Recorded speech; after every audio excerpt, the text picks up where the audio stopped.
Sa mundo ng rap battle, hindi lang seryoso at technical na bara ang sukatan ng galing. May mga battle MC na ginagamit ang komedyang estilo bilang sandata sa laban. Kung tutuusin, napakaraming battle MC ang mahusay magpatawa. Pero may nag-iisang pangalan ang tinaguriang Joker ng flip top, at yan nga ay walang iba kundi si Sinyo. Isang makatang may diin at mapanakit kapag bumanat ng komedyang linya. Yung tipong kahit kapwa niya Joker ay nagagawa niyang palungkutin. Kaya naman tara at ating talakayin ang 5 komedyante na tinalo ni Sinyo. Pero bago yon, kung interesado ka sa mga ganitong usapan, especially sa rap battle topic, ay iniimbitahan kita na mag-subscribe sa ating YouTube channel. Marami pa tayong interesting content na paparating, kaya make sure na nakaklik ang notification bell button para maging updated.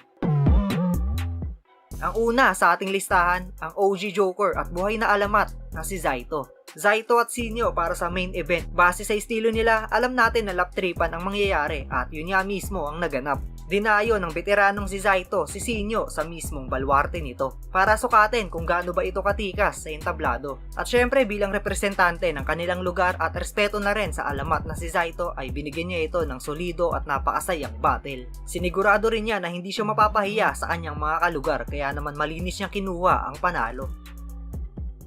Totoo ba? Na dati sinasayang niyo buhangin. Tapos ulam niyo graba. Kaya pala butot balat ka na, bato-bato ka pa.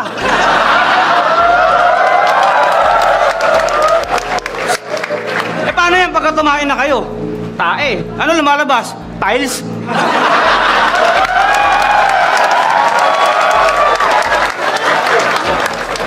Susunod, suggest ko pagkakain ka ng buhangin tsaka graba, sama mo yung pala.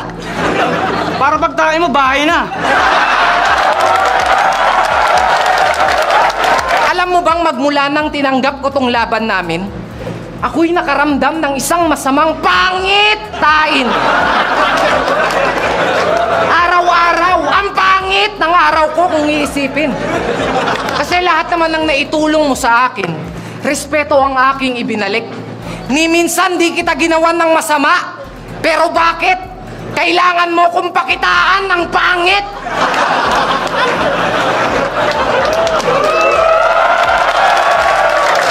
Gusto ko sana kayong bigyan ng magandang laban. Kaso, mukhang pangit ang kalalabasan nito. Pero alam mo kung ano maganda nito? Mamamatay ka ng pangit, tas ang pangit pa ng pagkamatay mo.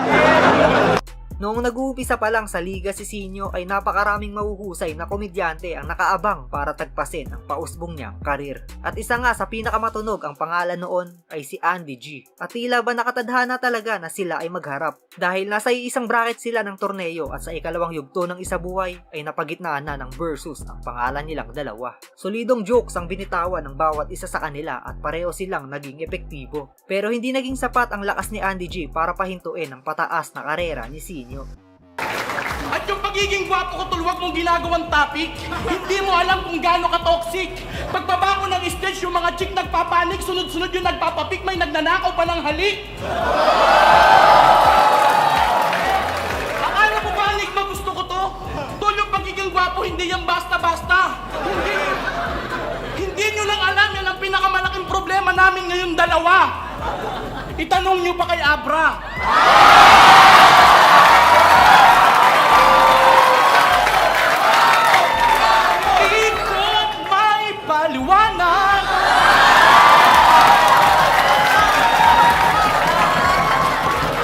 Mga babae, ako palagi ang hinahanap.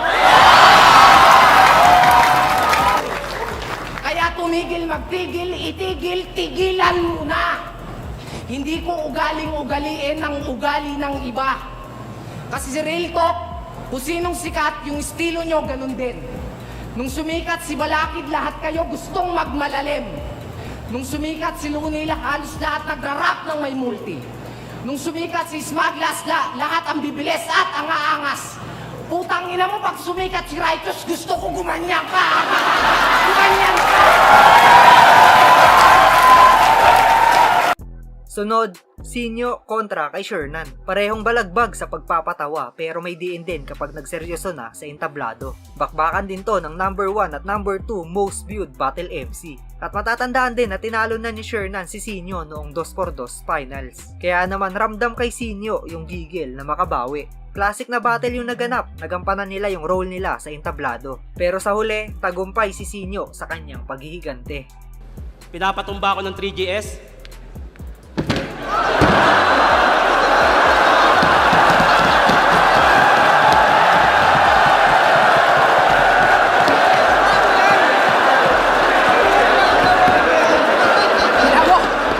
Bitawan mo ako!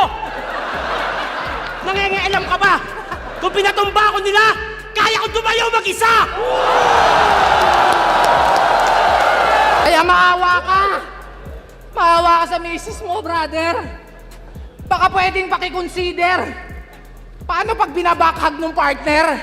Parang magpapalit ng galon sa water dispenser.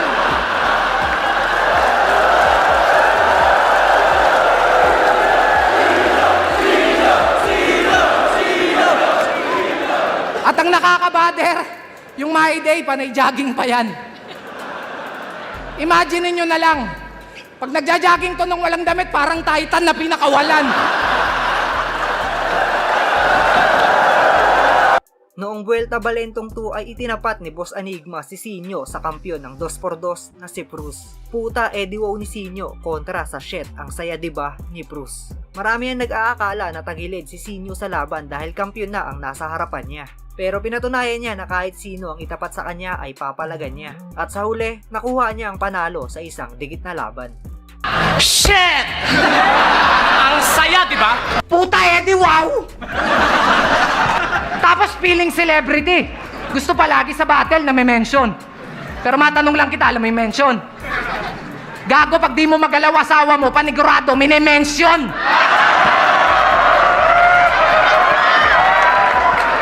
O kaya, pag malapalasyo bahay mo, tawag doon mention! Pero alam kong wala kang mention. Kasi isa kang hampas lupang nilalang. Yung tipong wala nang makain, nakuha pang magyabang. Sa sobrang hirap mong hayop ka, di ka na pur. 3 ka lang.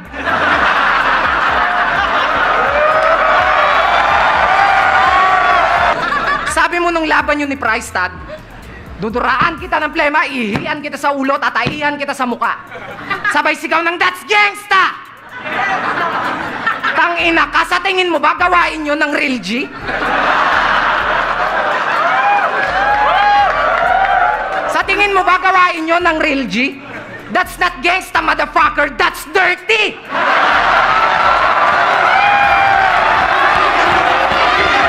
Kapag sinabing Joker sa Mindanao, isa si Nikki sa pambato nila. Napakaraming classic battle na rin ang nagawa nito at talaga namang tumatak at nagpasaya sa mga tao. Kaya naman noong Pakusganay 5 ay dumayo na si Sinyo para testingin kung may tira ba talaga itong si Nikki. Palag-palag naman ang bawat isa sa kanila at nabigay nila yung gustong mapanood ng mga tao. Pero sa pagtatapos ng laban, kasama ni Sinyo bumiyahe pa uwi ang tagumpay. Binansagan tong prinsipe ng ribat. Kasi sa pagbabalik, sadyang mapapahanga ka. Sa sobrang galing niyang magbalik, kaya niyang bumalik sa bahay nila galing pambababae sa event ng di alam ng asawa niya.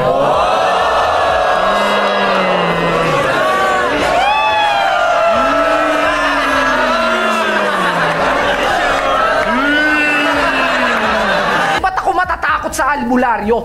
Eh, yung debut battle ko, meron na akong sanib. Rick, alam ko na kung bakit ka nagpatawag ng albularyo. Kasi alam mo na kada punchline ko may impacto. Oo, ako yan, Ruiz, sa comedy. Pero putsch pag nagseryoso, kaya babala ko to sa'yo, mali ka ng ginagambalang espiritu.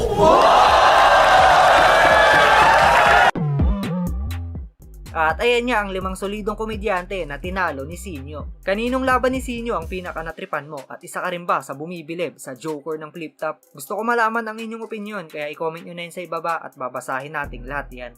At kung nagustuhan mo yung content natin ngayon, huwag mong kalimutan mag-like, comment at subscribe. Malaking suporta yan para sa ating YouTube channel.